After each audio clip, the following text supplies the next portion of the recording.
welcome to Truth or Politics. I'm your host, Darlene Price. And tonight we have Jennifer Shockley with Cumberland Clear. We are so happy to have her with us tonight. She was on here once before, I think a month or so ago.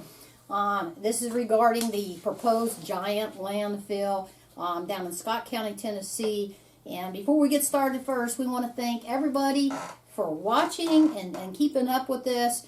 I want to thank our local papers here who have done a really good job. Eugenia Jones with the McCreary County, it's not the Record, what's it called now? Journal. McCreary County Journal, and I got a total brain fart. Shane Gilreath, and he's the paper down in Scott County. These two have done a lot of articles on this, and they've done a great job, and they've done an excellent job of explaining all of this, and I've tried to do a good job too, but I'm telling you, they've done an excellent job, article after article, in following this, and I want to thank them personally for doing that, and keep up the good work, because, you know, some papers up in Pulaski County we have people watching tonight from Pulaski County. This will affect you. What is going to happen in Bear Creek is not going to stay in Bear Creek. So, we have new people tonight.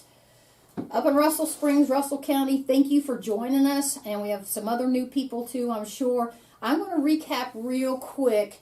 For those of you who have been following this, I'm sorry, just bear with me for a minute, because we got new people and we got to explain what's going on here. So, here's what's happening in Scott County, Tennessee. And you're thinking, well, what's that have to do with Kentucky? Well, a lot. In Scott County, Tennessee, there is a proposed landfill. This is going to be probably the second largest landfill in the nation if it is allowed to be built. Why is that a problem? That's a problem because what runs right in the middle or through this landfill is what's called Bear Creek. What happens in Bear Creek is not going to stay in Bear Creek. Bear Creek flows into Lake Cumberland, into the Cumberland River, and it's going to affect everyone downstream. Okay? These landfills are notorious for having heavy metals, including some of the most dangerous stuff on Earth. It's called forever chemicals for a reason. PFOs, PFOAs, polyfluorocarbon, whatever the name of it, the scientific name. But they're called forever chemicals for a reason. They're deadly. There are no safe levels of PFAS in drinking water. There's just not, okay? The old levels were bad, amounted to a 1 drop into an Olympic-sized swimming pool. That was the old. Now they're saying even less, which basically the EPA 2 years ago came out with new standards saying basically there are no safe levels of PFAS in drinking water. Not only that, this landfill is a proposed landfill that's also going to take demolition waste. What does that mean? Demolition waste has some of the worst stuff.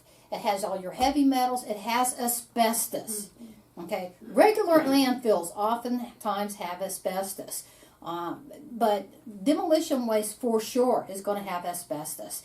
This is some of the most dangerous stuff there is. Well, how does that get into a lake? Well, here's what happens. Over these landfills, it rains. The rain comes down, and as all of these things settle, these solid objects, you know, tires, demolition waste, houses, you name it, as this stuff settles and the rain goes through, the chemicals that are embedded in this stuff, okay, that comes out. It's why it's called leachate. It leaches out into a liquid form called leachate. This stuff is deadly. The federal EPA, most state EPAs have this highly regulated that they have to capture it. They have to do something with it, okay? The landfill industry. The problem is what they do with it is horrible. Oftentimes what's been happening up in Kentucky, and this is what we exposed, if you want more information on all the chemicals and the science of this and the research, we spent years doing this. We did a documentary. Go on YouTube, watch Lake Cumberland, What Really Lies Beneath. It is a whole video documentary that we did on this, explaining all how this is deadly, how it works. We don't need this in our drinking water.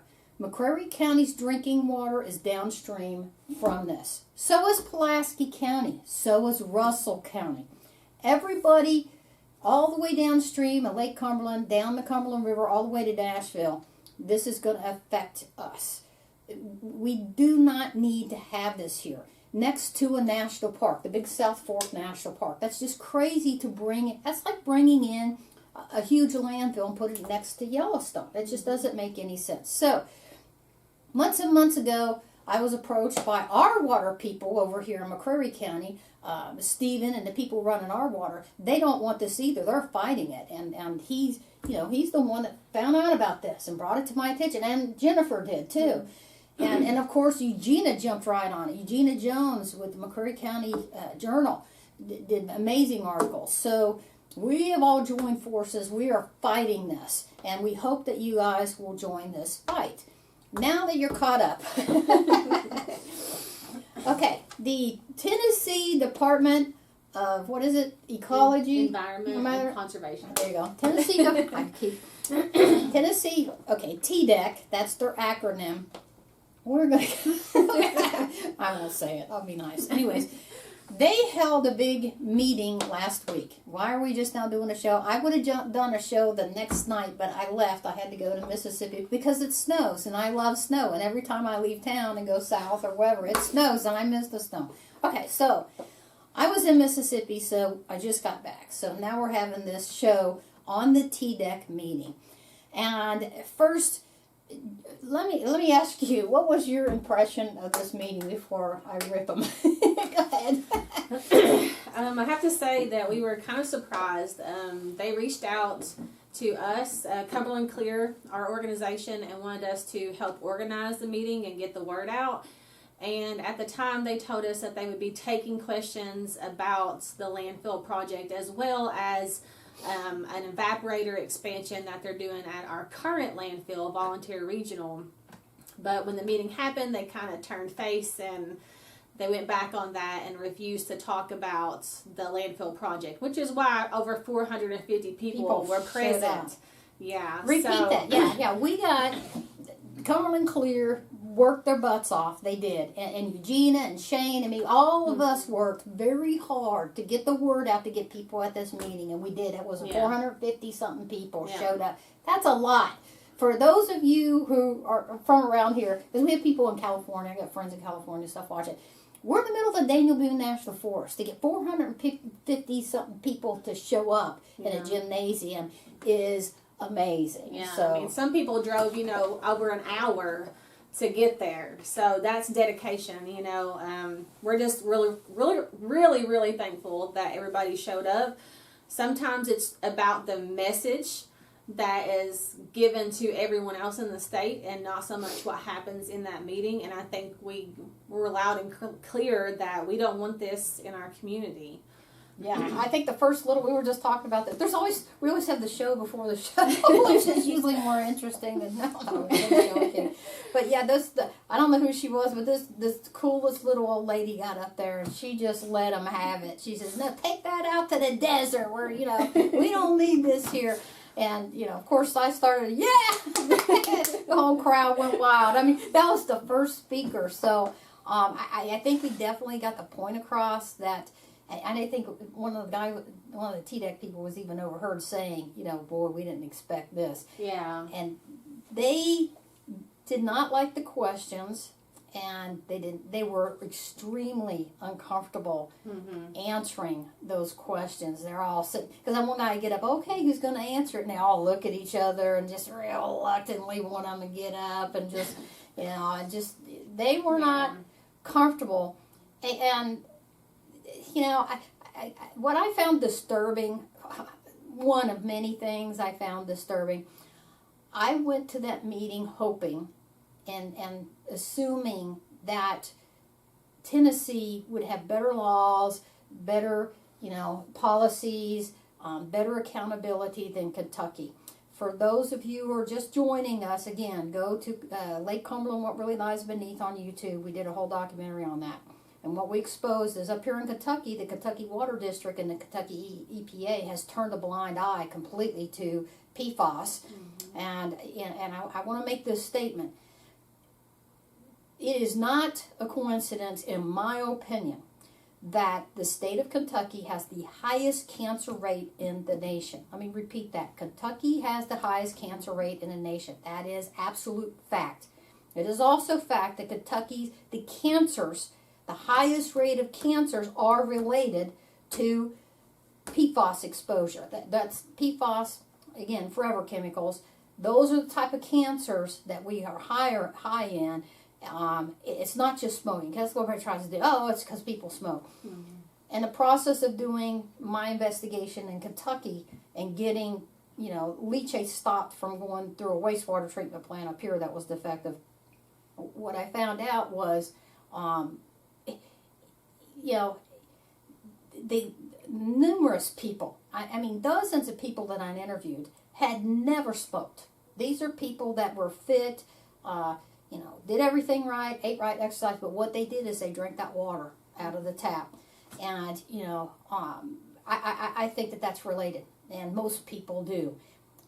Hopefully, I was hoping that Tennessee would not be going in that direction. Okay, Tennessee is not in the top 3. It's Kentucky, West Virginia, where the PFAS thing hit first. And I think it was Iowa is number 3. Iowa, which is kind of surprising. I don't know what's going on in Iowa, the top 3. But we're number 1 for those cancer rates. And Tennessee, if this goes in, you're heading in that direction. And if your legislature doesn't get off the stick, you're heading right down the path Kentucky is. And our Kentucky legislators, that's our lawmakers, our state representatives, our state senators, and our idiot governor, they have done nothing to stop this in Kentucky. And yes, they know about it. Yeah, and I'm very comfortable saying that they know about it. And they're doing nothing, in my opinion, because they're bought off. They're bought off by this industry. Mm-hmm. And I was hoping that Tennessee was going in a different direction, and they're not. They're not. Mm-hmm. Some of the things that came out that I felt were quite shocking were the following. At least one thing that was different is TDEC admitted right up front, unlike Kentucky beating around the bush and trying to lie and squirm their way out of it, they admitted right up front, no, we're not checking for PFAS. We're not checking forever chemicals, and we're not going to. Mm-hmm. Well, why not? Well, there's no law telling us, there's no statute telling us to do that. Mm-hmm. Well, yeah, there's a statute saying, just like in Kentucky. Kentucky has a Kentucky Rice statute that says, you will not poison the lake, rivers, and streams in Kentucky. And anybody who introduces anything pollutant into the lake, rivers, and streams of Kentucky, we can fine you, And so there's the law. Well, Tennessee has a similar law. Mm-hmm. You're not allowed to pollute the lake, rivers, and streams. Now, does it say specifically PFAS? No. But, there's your law. Here's your sign. There's your law. You have a similar law saying you're not allowed to poison the lake, rivers, and streams. So they do have a law. So the whole time that meeting, I'm going like this. This is my BS meter. I'm going, yes, BS. So that was one thing. At least they admitted right up front, we're not checking for it, and we're not going to. Yeah. Then, the stuff that they do check for, I'll say this, Kentucky does a little bit better on this. But they're saying all the heavy metals and everything, the effluent from where a lot of this stuff comes from, it's the effluent from, it's called effluent, from where they capture this stuff. That's called leachate, okay? And they're supposed to test it before it goes anywhere. Okay, what they basically admit is they're only testing these landfills like once a year. Mm-hmm. Well, you go during a real solid rain event, and that's when you test. It's all going to be diluted. Guess what? Nothing to see here. Mm-hmm. Well, yeah, once a year. And then, what if there's a problem? What if, in that year? Well, we count on, how do you put it?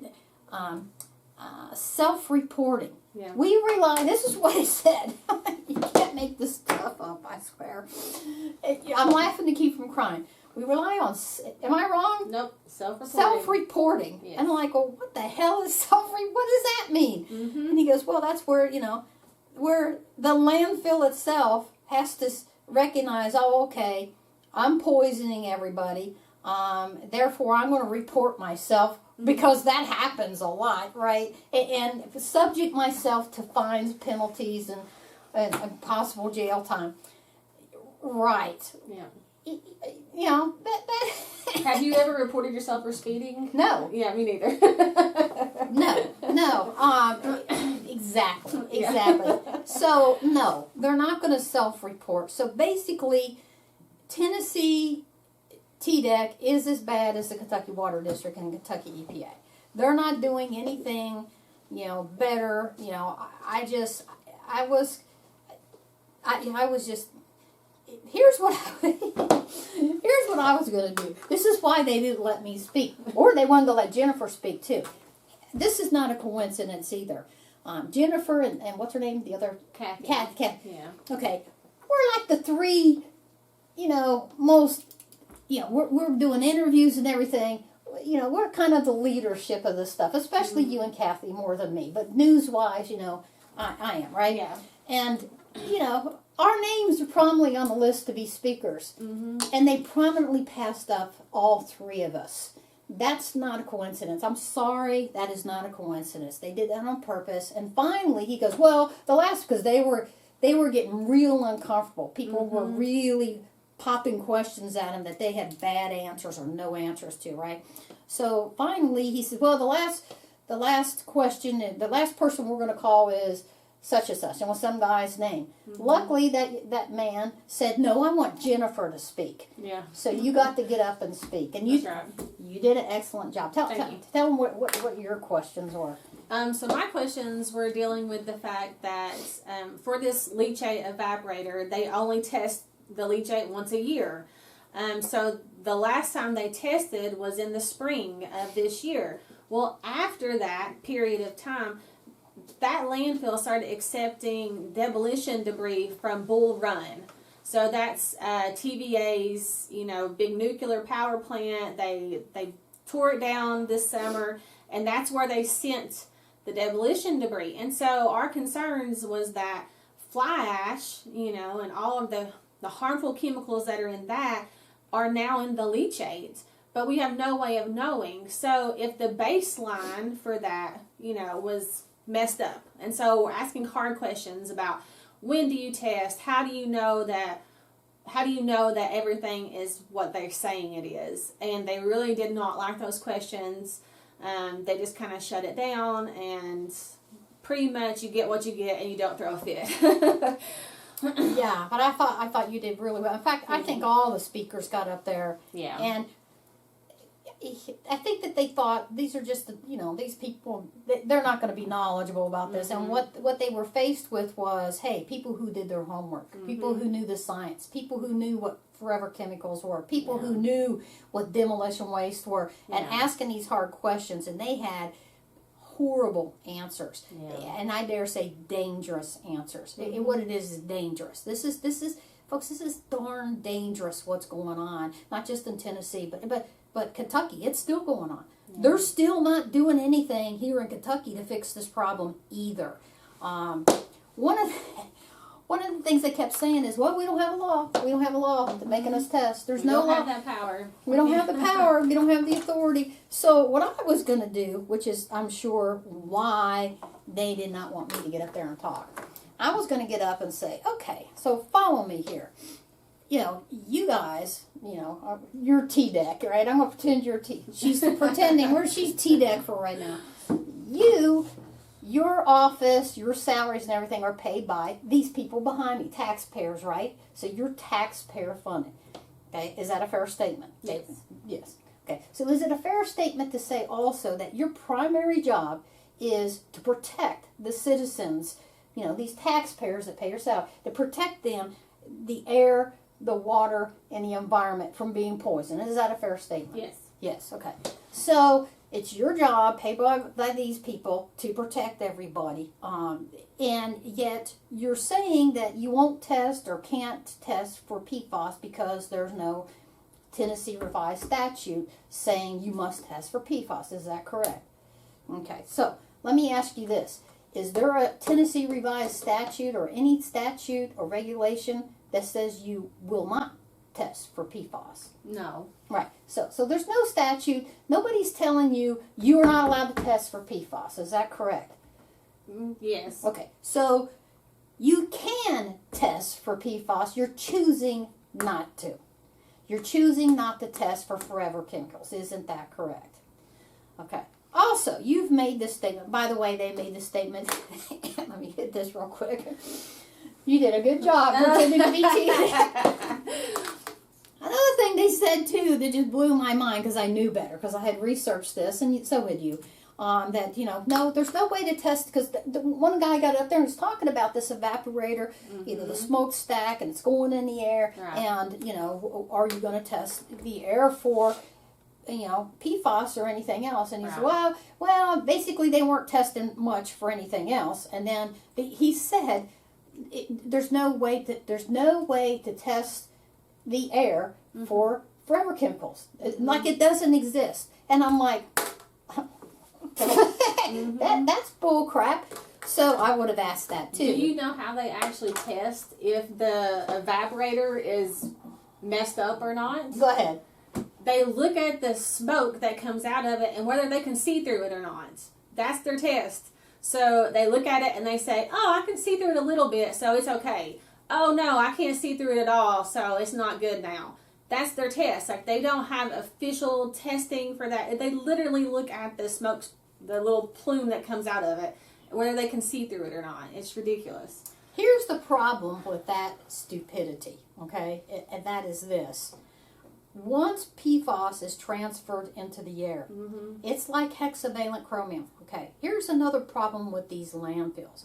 The word hexavalent chromium should ring a bell to a lot of you people, because guess what's prevalent in landfills? Okay, that's the stuff in the Aaron, little movie called Aaron Brockovich. If you haven't watched it, go watch it. Okay, poisoned the whole Central California area. I live just south of where this happened, so. When this was all going on, the lawsuit and everything, before the movie came out, I was living down, just south of that. I wasn't living where the actual drinking water was, but in Hemet, California. So I had a front row seat for that whole lawsuit and everything that was going on. Okay, hexavalent chromium is deadly. Deadly, deadly, deadly, deadly. It's just, one little drop in 3 swimming pools full of water, and you drink it and you're gone, okay? It's that deadly. This is also prevalent in these landfills, especially demolition waste landfills that accept stuff from everywhere, okay? None of this stuff, when it's exposed through, through the smokestack or whatever, when they put it into the air to get rid of it. They burn it and put it in the air to get rid of it. None of this is visual. It's crystal clear. You can't, it's like, there's a lot of deadly gases out there that are odorless, tasteless. You can't see them, and they're killing you. Okay, carbon monoxide. Carbon monoxide, for years people were dying of carbon monoxide because vehicles weren't made correctly, and they'd sit, be cold, and they'd be waiting on somebody. Wait 20 minutes in your car. Next thing you know, you're dead. Okay, there's so many of those types of chemicals that you can't see them. And to have, that's your technology, is just so dangerous. I can't even begin to tell you how dangerous this is. The fact that TDEC, their testing is A, almost non-existent, B, very unscientific, C, incorrect. Okay, the fact that he made this statement, there's no way to test the air from the effluent coming out. There's no way to test for forever chemicals. That is incorrect. Okay, let me read you just a few, because this just blew my mind. PFAS, air monitoring involves collecting large volumes of air over sorbent tubes or canisters, followed by laboratory analysis using methods like thermal disposition, gas chromatography. Gas chromatography and spectrometry has been around for years. Yeah. This is not new technology. This is old technology. They've refined it. The gas chromatographs now are much better than 10 years ago. Right. But, yes, they can test the air through, gas chromatography, mass spectrometer. Mass spectrometers can just do anything. I mean, they could take a little tiny hair and tell you everything that's in that hair. They're called triple and mass spectrometers. How do I know this? I was a criminal investigator. I used to process crime scenes. How many of y'all ever watch CSI? When they do the luminol test and everything, and they do the testing and everything, a lot of this stuff, the blood analysis stuff, it's run through what's called a triple mass spectrometer. Because you can tell, is there bleach there? Is there whatever? It tests for everything, and they can test the air the same way. These methods help detect and quantify PFAS in air, although no single universally accepted reference method currently exists for all compounds, okay? Yeah, nobody's agreed on this method's better than this method, okay, but there's numerous methods out there to test for PFAS in the air. And the fact that that guy made that statement made me think, wait a minute, these are the experts? These people on this panel were the experts. That's what they presented themselves. Mm-hmm. They presented themselves as, we're the experts that are, it's our job to keep you all safe. Mm-hmm. I walked out of there as I'm sure many other people just like, oh my God, we're all going to die. Yeah. I just felt like it's over. First off, even without this huge landfill coming in here, I mean, currently, are we being poisoned? Mm-hmm. It sure sounds like it, okay? I mean, I don't trust this at all. And, you know, and between Tennessee, their stuff running into Kentucky, and Kentucky, I'll say this, our McCreary County Water District, they were ahead of this. When we first started looking into this back in 2019, they were already ordering this and testing for this. I just want to say this. If our little tiny McCreary County Water District can be this advanced, mm-hmm. But TDEC is not, I mean, that just tells you it's not can we, it's a choice. They're choosing not to. Kentucky State Water District, they're choosing not to. The Kentucky EPA, they're choosing not to. I mean, they're constantly giving people, violations. You know, hey, we can violate you all over the state of Kentucky. These wastewater treatment plants. And let me explain that real quick. Why is because somebody asked me that. Well, you keep talking about wastewater treatment plants. What's that got to do with landfills? Okay, This landfill leachate. That landfills create the liquid stuff, the deadly stuff. Guess how? One of the big ways they get rid of this.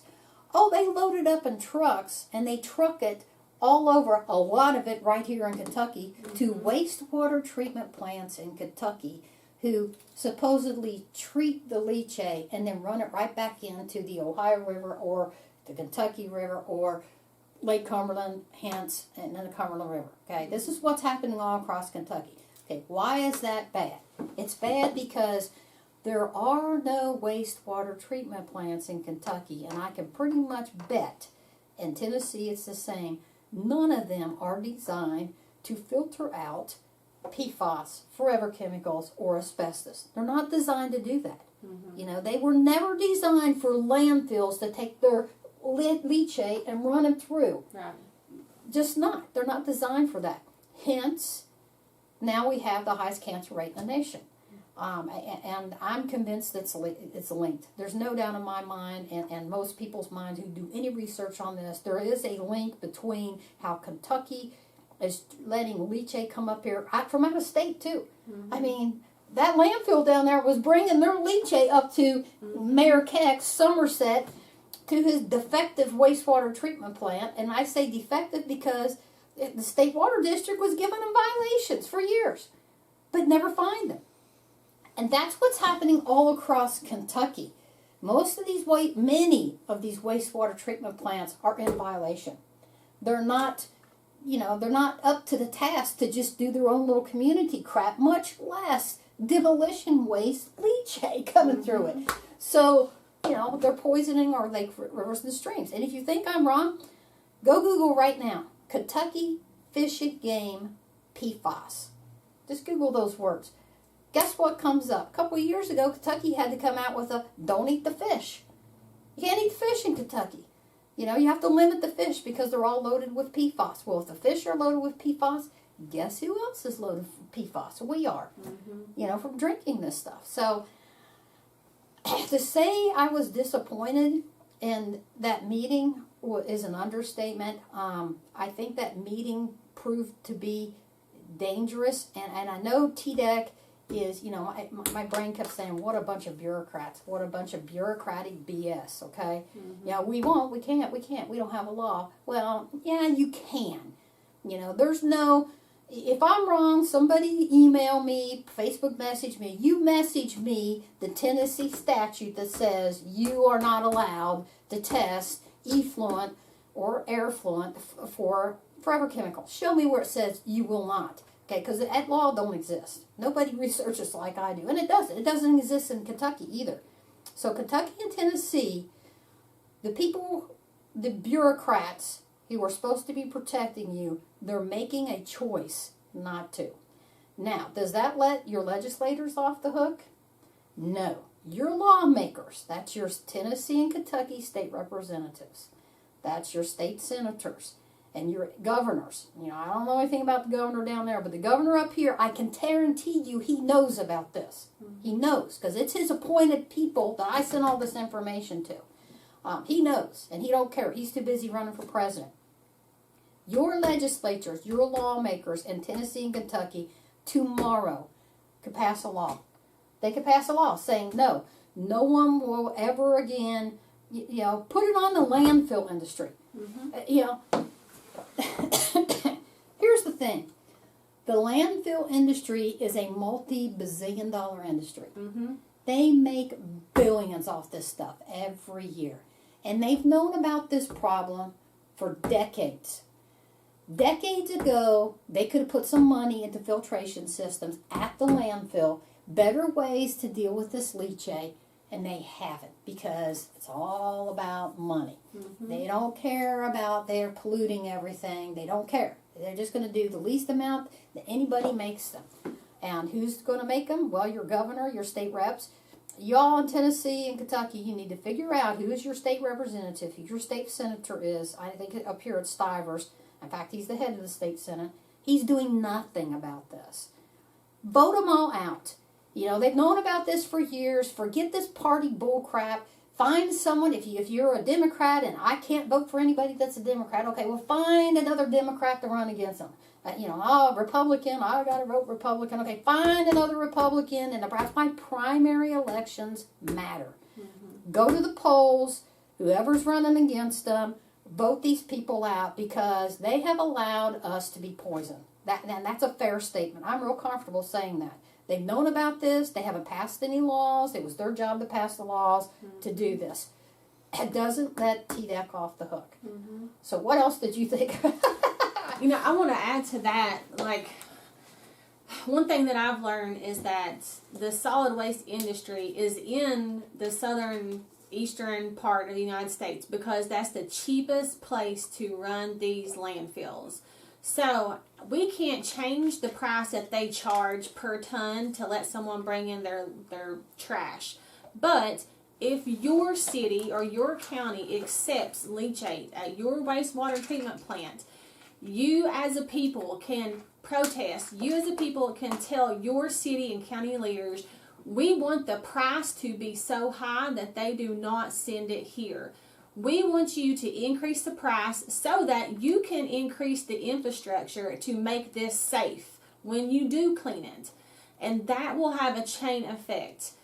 If the price to run a landfill in Tennessee or Kentucky suddenly becomes so high because it costs so much to treat that leachate, they will look somewhere else. Or maybe they'll invest some of that millions of dollars that they're making every year on actually treating their own leachate, which they are capable of doing, but they choose not to because it's so much cheaper to send it somewhere else. And your city and your county governments are making money off of this deal. They have no problem with that. 79 cents a gallon or 7 cents a gallon. Actually, I think it's 7 cents a gallon. That's how much Somerset charges to treat leachate. 7 cents a gallon. And they're sending 70,000 gallons a day. Okay, make them increase the price. That's how you can control this, at local level and make a difference. Just let's make it so expensive that they can't afford to operate a landfill here. Yeah, and you need to understand too, folks, that again, please, if you get a chance, we did this documentary. I know it's too long, and I know part 2 is all the documents, okay? But there's an old saying, if you're going to make an extraordinary accusation, you better have extraordinary proof. And we did. We came up with, this many thousands of documents to prove up what we put in that documentary. And basically what Mayor Keck was doing, and he's not alone. He ain't the only dude doing this, okay? He was for not making that, a couple $100,000 a year, to bring in and run. By the time we got it stopped, and we did get it stopped, the citizens of Pulaski County, thank you again for showing up, because again, we had like 100 people there ready to whoop somebody's butt, man, because they were mad, and rightfully so. But by the time we got it stopped, it was well over 60 million gallons. That's a lot of poison. That's a lot of poison to run through a defective, highly defective wastewater treatment plant. And he's like, well, it's being treated. No, it's not. It's not being treated. And it was so defective. I will say this about Kentucky Water District. They did come out and keep testing. They didn't wait a whole year. But they were only testing for like E. coli. Oh, okay. So the E. coli levels at Pittman Creek, where this was entering into in Pulaski County, and then Pittman Creek runs into Lake Cumberland, and just downstream from that is the outtake for the Pulaski County drinking water system. So that shocked me because I got kids and grandkids up there, right? So, anyways, the E. coli levels were so high at different points in Pulaski County at Pittman Creek. They should have shut Pittman Creek down. That's how bad it was. Well, if E. coli is getting through, guess what else is getting through? Their little treatment system doesn't just say, okay, E. coli good, E. coli good. No, PFAS, no. No. If that much E. coli is getting through, it was so bad at one point. Remember we did Attack of the Bloodworms? Okay, I gotta talk about this. Mayor Keck got up there, and he just kept arguing. He kept lying. I'm sorry, I'm gonna flat out call it. He was lying through his teeth. No, it's being all treated. Everything's good. I'll even go to the effluent valve, and I'll drink directly from the effluent valve from our wastewater treatment plant, which he never did. Right after he did that, I got a bunch of new records, and you go to Lake Cumberland where it really lies beneath. You'll see the actual records. There was blood worms in their effluent valves. It was so bad, which, they live off of the E. coli. What does that tell you about how bad this was? Now, the scary thing is this. Yeah, we got it stopped in Pulaski County. The problem is the Kentucky Division of Water and the Kentucky EPA is allowing this to go on all throughout Kentucky. I mean, and go ahead, Michael. The one thing I'd like to know, you was talking about presenting the evidence. What people don't know is we started out with 4 hours of footage. Right. And evidence. And we had to condense it down to 2 hours to make it the condensed version that we put up. And thank you for that, Michael Mann, who did, I don't know he's going to get after me for saying this. We wouldn't have Truth Politics about Michael Mann. But I'm going to say it again. But anyways, Michael's man spent, because I went, I'm out there filming. I'm interviewing people. I'm just filming. I'm racking up all this time. I've got the guy from Weddle and Company, Watco, in my doorway trying to intimidate me, and I turned that in. I mean, it just racked up hours and hours of interviews and stuff that poor Michael Mann had to go through and cut out all the crap. It was horrible. But anyways, go watch that documentary. It'll tell you everything you need to know about what's going on. It is, some of it's not boring. I mean, some of it's jaw-dropping. You're going to be like, what? Because I really go into these science and post the you can see it. Look, I know what I'm talking about. Here it is. Here's the document. Mm-hmm. I've got documents where the Kentucky Division of Water was emailing. Finally, I got an email. No, we're not testing for PFAS, and we're not going to. Same thing with TDEC. Mm-hmm. And it's like, oh, yes, this stuff is deadly. They even had a hexavalent, one of the things that really, and I did a whole letter on that to them, they had a hexavalent chromium spike. Oh, okay, so you know, and all of these violations, they never find Keck anything. I mean, there was a stack of violations, but here's a violation. Here you go. Here's a violation. Here you go. And then, if there nobody enforces this stuff, then it's not worth the paper it's written on. That is what's happening all across Kentucky. Go ahead. Well, they was threatening them $25,000 a day. Right. while they was out of compliance, but that was never enforced. Never enforced. So that's how bad it was. It said right on the violation, this is so bad we could find you, and it quoted the KRS statute. We could fine you $250,000 a day per event, and never find him. Well, guess what? There's a bunch of Maricrecs all across Kentucky. You know, I tell you what, you go on Lake Cumberland and you get caught, you know, peeing off the back of a pontoon boat. Not that I've ever done that. Because I said that once before, and they're like, I wonder if she did that. No, you can bet your butt is going to get a big old fine. Mm-hmm. But old Mayor Keck and people just like him can bring in 60 million gallons of the most toxic crap imaginable and run it right into Pittman Creek. Because, you know, here you go. And we all wonder why, you know, we all have these cancers, you know. And that area, too, Cumberland Basin has the highest cancer rate for PFAS-related cancers all around the Cumberland Basin. Gee, I wonder why, you know. And it's like Tennessee, you're not there yet. You're headed in that direction. If you don't force your lawmakers, if you don't get on your lawmakers down there and your governor and force this issue, then, you know, you're going to be neck and neck with Kentucky real quick, because this happens pretty quick. Because, you know, back in 2019 when we started this, didn't we, Michael? Kentucky did not have the highest cancer rate, and it was up there. Mm-hmm. From 2019 to last year, you can pull this up. Don't take my word for it. Pull it up. I mean, this is their own statistics. From 2019 to last year, we went from being, you know, in the top 5, but not number 1, to we're number 1, and that's not good. We're number 1. That's mm-hmm. not a good thing. So, and Tennessee, you're heading in that direction, because your TDEC is not doing anything I can see different than mm-hmm. Kentucky. In fact, some things they're doing worse. I mean, this waiting a whole year, like, you know, at least Kentucky kept coming out and testing, not doing anything about it. Just write some more paperwork up and hand it to them. Mm-hmm. So, what this is, folks, it's dangerous.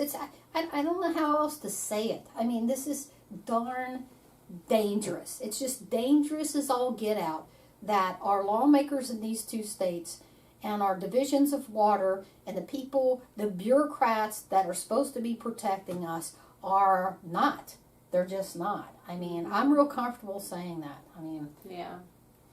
I mean, we believe that at the state level, the solid waste industry is controlling these regulations and what's tested and how it's tested and whether they pay violations or not. They spend a lot of money. They have a lot of lobbyists. You know, why do you need so many lobbyists? There's not that many landfills, you know, that are run by solid waste companies in Tennessee, but they have hundreds of lobbyists. Why do you need that many lobbyists?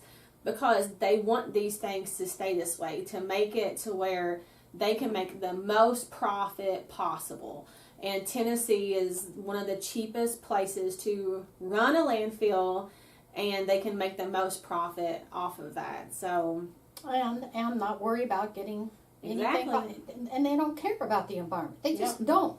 You know, these people that are going to bring this landfill here, mm-hmm. they don't live around in Scott County or McCreary County. They live, I think they're from New Jersey. Where is this company out of? No, the company is in Georgia. Was it Georgia? I know, but some of the Stockholm, some of the big wheels though that were part of the company, weren't they out in New Jersey? I was thinking, or New York. Okay, well, I'm wrong. Sorry. No. I mean, when we first did the research, we were pulling up Bearcat Industries. Oh, yeah. No, those are all local guys. Those are local guys, okay. Yeah. So, anyways, okay, I stand corrected with that. But, you know, they don't live here, right? They don't live in Scott County. No, they do, yeah. Bearcat Industries does. Mm-hmm. All except for one guy, he lives in Campbell County. But everybody else, they live and work in Scott County, and they just don't care. They don't care that they're going to poison their own kids and everybody. Grandkids, yep, they don't care. That blows my mind. That just, I can't wrap my mind around that. I just don't. I don't know if it's just ignorance. They don't understand what they're doing, or they've got so much money they don't care. Well, they can buy, you know, if you're a billionaire and getting rich off of the landfill industry, you can buy all kinds of, you know, water treatment things in your house. Mm-hmm. By the way, that's the other thing, folks. If we don't get this stopped, if we don't get Kentucky to change their ways, and if you don't get your lawmakers in Kentucky to get off their butts and do stuff, you're going to you got two choices. Accept the cancer that you're going to get, because you're drinking cancer right now. It's just going to get worse. Or come up with thousands of dollars to buy these home purification systems. That's what you're going to have to do.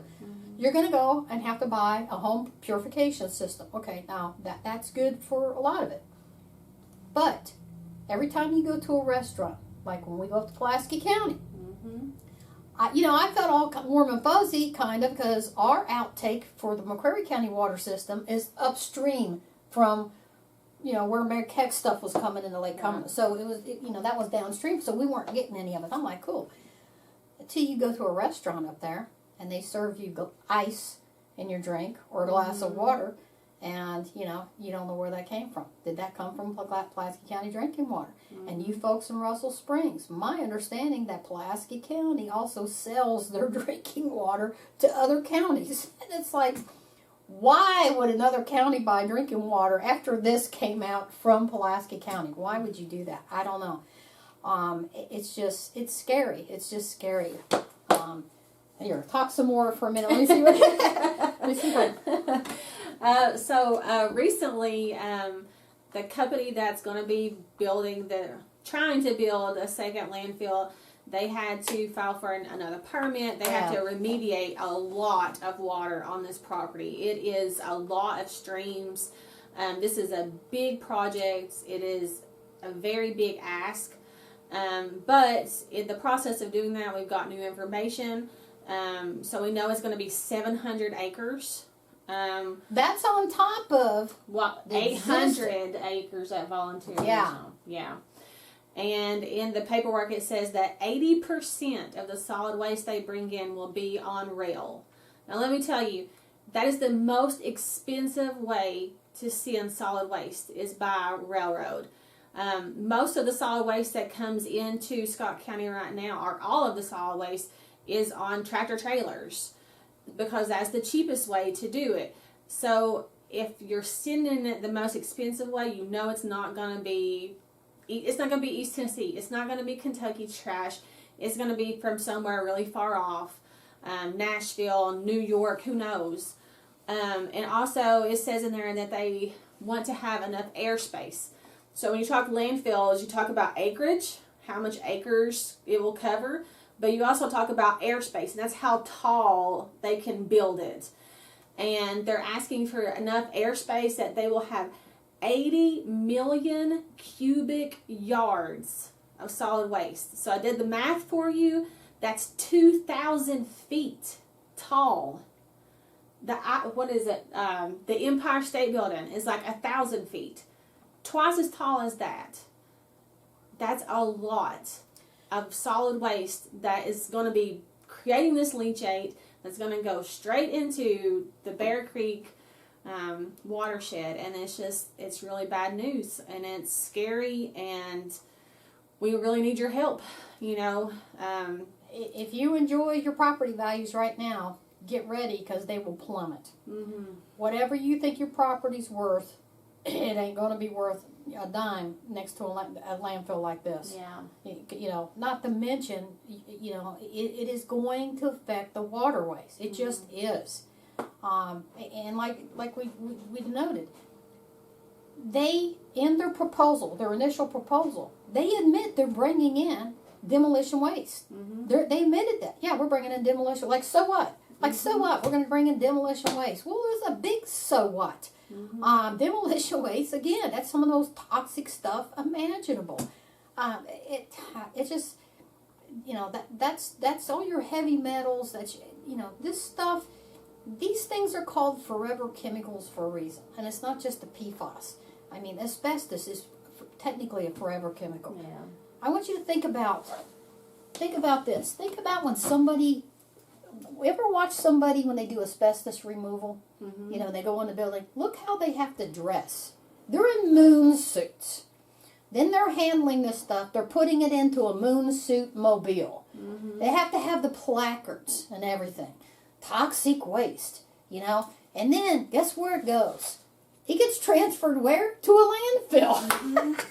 Which is the craziest stuff imaginable. All of a sudden now, from the moon suits and the toxic waste placards and keep 1,000 people, seen the 18-wheelers or whatever hauling the stuff, keep 1,000 feet back and the placards and everything. All of a sudden it shows up at the landfill. I'll throw it in the landfill now along with everything else. Yeah. And when it rains, the asbestos will just end up in your water.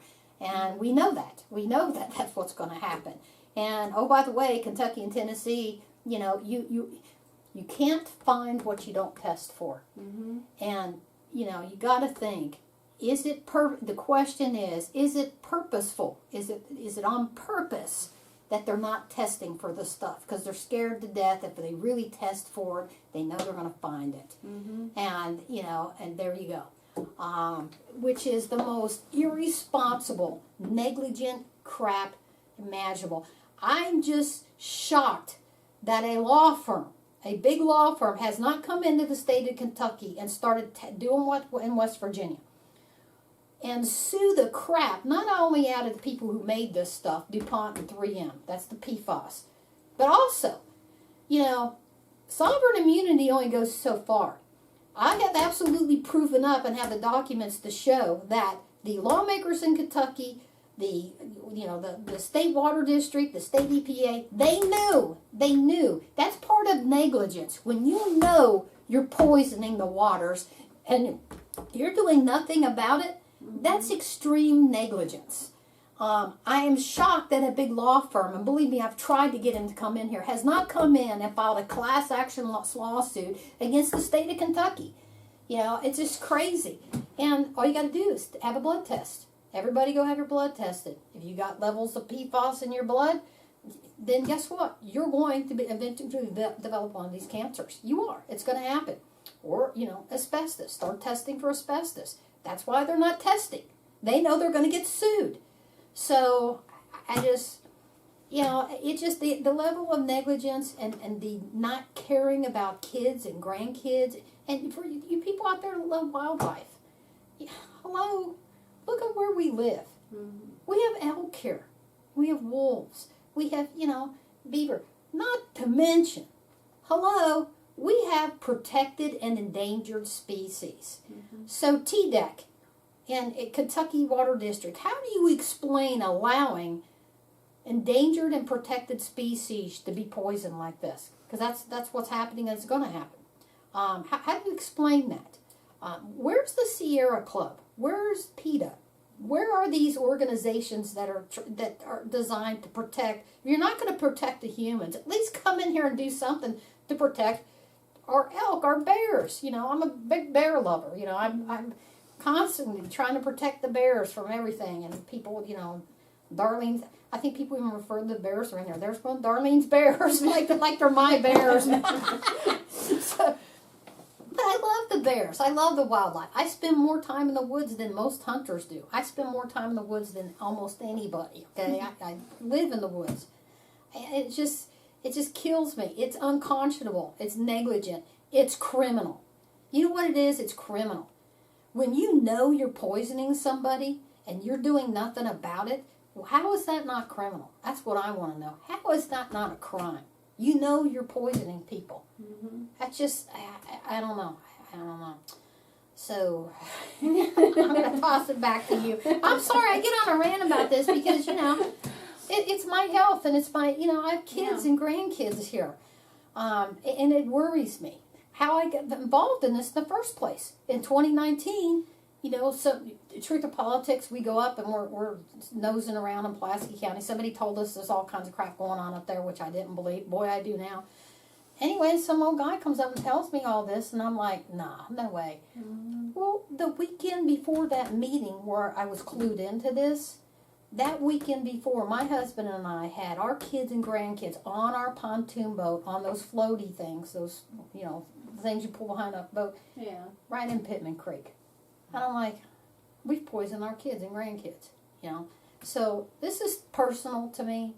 It is. And it should be personal. Everybody out there, you should be personal. And we need your help. Tell them where to go and how to help. Cumberland Clear. So we have a website. It's cumberlandclear.com. It's really easy to get to. If you go on there, there's lots of links you can follow. We have a link where gives you advice on how to contact your representatives, your senators, your governors, to let them know that you oppose this project, and it's really important that you do that right now. The window is closing very quickly to act on this, so we really press upon you, please write actual letters. Actual letters are the best way to do this, or call them, let them know on the phone how you feel. Also, we are pursuing this legally, so we are legally challenging the permit. And to do that, it's expensive to have lawyers, but the solid waste companies, they have lots of money and they have lots of lawyers. So we're trying to do our part. If you would like to support us in that effort, you can find a donation link there on that page. 100% of your donation goes straight to helping us spread the message and to support the litigation. But most importantly, just spread the word. Everything you learn, talk to your neighbors, tell someone else, let everyone know what's going on, and help everyone to learn how to protect themselves, and just use your voice, please. Yeah, we folks, sitting on the couch ain't getting it done. We need everybody. You can at least pick up a phone. Mm-hmm. Pick up a phone and call whoever your state representative is, your state senator. Find out, Google it. Put your address in. Who's my state senator? It comes right up. You can call him. Pick up the phone and call them and say, I do not want this landfill going in. Mm-hmm. Okay? And you up here in Kentucky, too. You need to be doing the same thing. You need to be finding out why your county judge executive in Pulaski County. I will say this. Our county judge executive here, and our magistrates and our county attorney, all of them have joined forces with all the government agencies in Scott County, and they formed a coalition fighting this, okay? Mm-hmm. Pulaski County, your leadership is quiet. You need to be asking why. Marshall Todd, where are you? You sat quiet while Mayor Keck brought in over 60 million gallons of toxic waste, ran it through a defective wastewater treatment plant right into Lake Cumberland. You sat quiet and allowed that to happen. Now you're sitting quiet. Whoever's running against Marshall Todd, I'm giving you a golden nugget to defeat him, because he is doing nothing about this, nor is any of the magistrates up there. And if I'm wrong, where are you? Where's your articles? Come on the show. You got an invitation. Come on this show and voice your opinion against this. Come on this show. If not, why isn't the paper up there covering this? Why isn't the Commonwealth, I call it Commonwealth Parrot, the Commonwealth Journal out of Pulaski County, why aren't you covering this? I wonder why. So you people up in Pulaski County, you need to be asking what's going on, because this will affect you. This millions and billions, if Keck can come up with 60 million gallons, can you imagine the amount of leachate a landfill like this could come up with? And it's going to go right in a lot of it's going to go in Bear Creek. It's going to end up in Bear Creek. It's going to end up in Kentucky, trucking it up in Kentucky, because Kentucky's allowing this to happen. And it's going to end up in our waterways. It's going to poison us all. It's going to poison the citizens of Tennessee. It's going to poison the citizens of Kentucky. That's a fair statement to make. There's no doubt in my mind that's what's going to happen. I don't know what else to do, folks. We've done a couple shows on this. Eugenia Jones, again, thank you so much. And Shane Gilreath, I don't know why I blanked on his name. I know Shane real well. I'm getting old. I have brain farts, okay? But Shane Gilreath, he's done a great job, too. And Knoxville News. Yeah. Knoxville News, 10, Channel 6, they've covered this. Thank you guys so much. We're going to continue fighting this. Please join us. Help us stop this. Make phone calls. Private message me on Facebook. Share this show. Share this show on Facebook. And we're out of time, folks. Real quick, thank you, Jennifer. Thank you to the Cumberland Clear people, everybody in Cumberland Clear. We want to thank everybody in McCreary County who's fighting this. Thank you so much. All the people. There are people in Pulaski County fighting this too. They showed up, some of them, down at the meeting. Thank you. And we want to thank Steve Hall and NBR TV for covering this. I want to thank everybody behind the scenes of Truth or Politics. And we will see you next time on Truth or Politics. Thanks.